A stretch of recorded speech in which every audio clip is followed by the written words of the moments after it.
So here in Florida, at least, and generally across the board, there's two ways to get an even cut.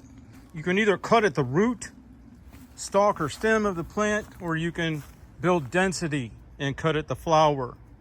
The difference is when you cut at the root, the net plant has to regain its chlorophyll. It's going to probably use all of its starches to do it. And for at least a week or two, you're not going to get any photosynthesis. You're missing the stomatocyte receptors, you're missing the chlorophyll, you're going to be missing a lot more than that. The little animals that you can't see will be killed out because there's no canopy. If you're cutting, density cutting, the problem with density cutting is you have to work with nature to get density, to have grasses that hold the grasses around it steady for the cut, the topping. The problem we get here in Florida is all the free cutters. They run out of density in their own lawn because they've mowed so low. And then they see a lawn that's got some growth, especially once the drought returns that they helped cause. And then they come in and they mow the front or some kind of crazy shit. And now you're starting all over where you're trying to chum the soil because you can't go low to match their last cut, or else now you're deflecting your baffles and everything else, and you're going to make it so that your machine can't cut for density, that it can only cut for low cut, for root cutting. The problem with root cutting too is that it kills the soil. We've lost 40% of our living soil from mowing. And every time you expose that soil to a wider evaporation window from say 9 a.m. till 5-6 p.m. instead of a taller canopy that only has an evaporation window of maybe 11 to 2 where the sun can pierce and take up moisture. There's a huge difference in the ecologies that you end up with when you have that vast a difference. I mean, think about the percentage of time that I just talked about.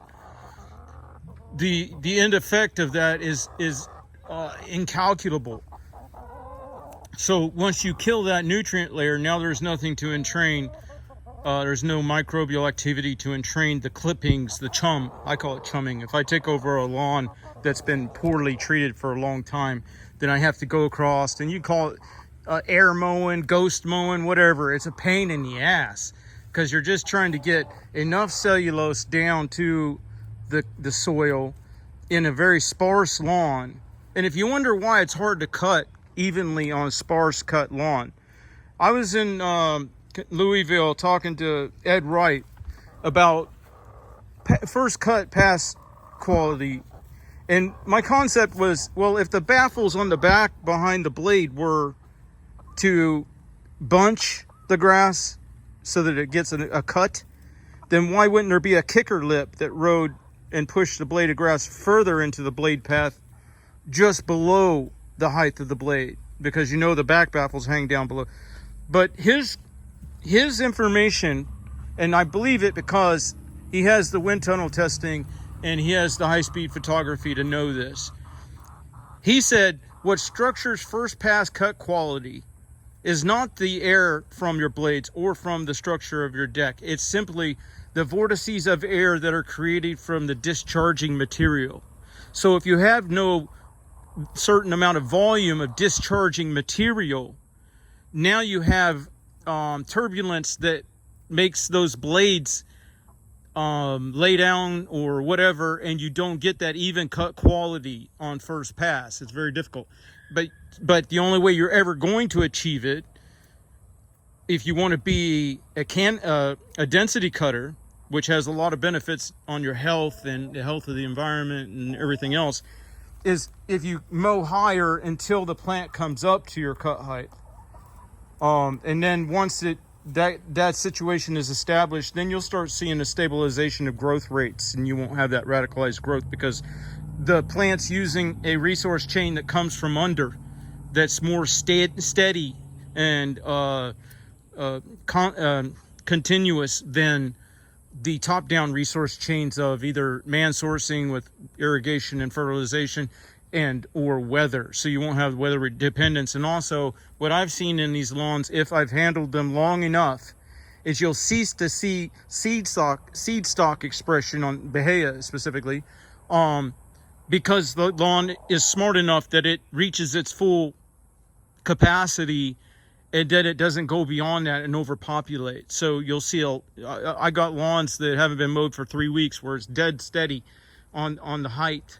So yeah, they're tall, very tall, but to outwards appearances and on the camera, it may not look that tall at all, except for when you factor that I'm using 26.5 tall tires on the back and 15s or what, 16 oversized on the front, and I'm running a higher cut height than anybody else in the industry. So, and I'm moving further in that direction also. I've got some changes coming.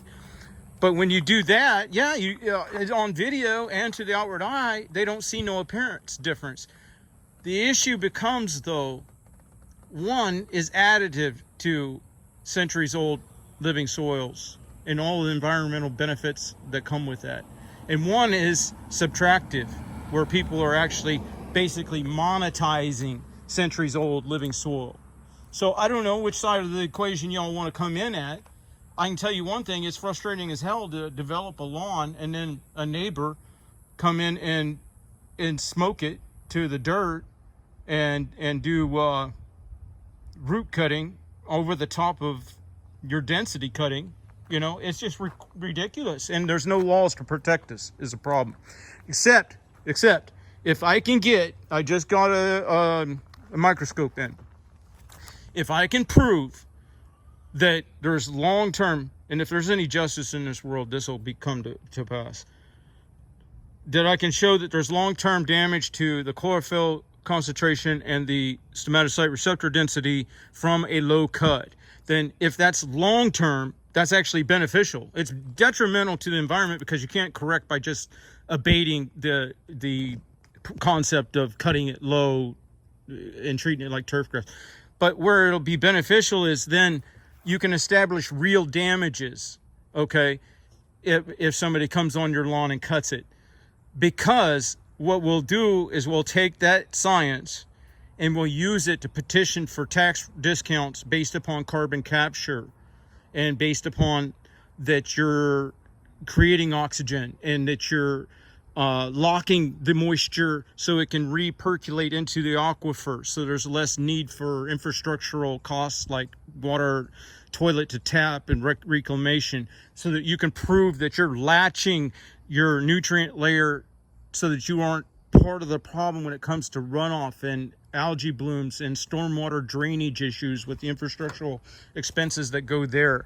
There's a lot of different pathways where a discount on taxes are legitimized by the science that I'm trying to bring out.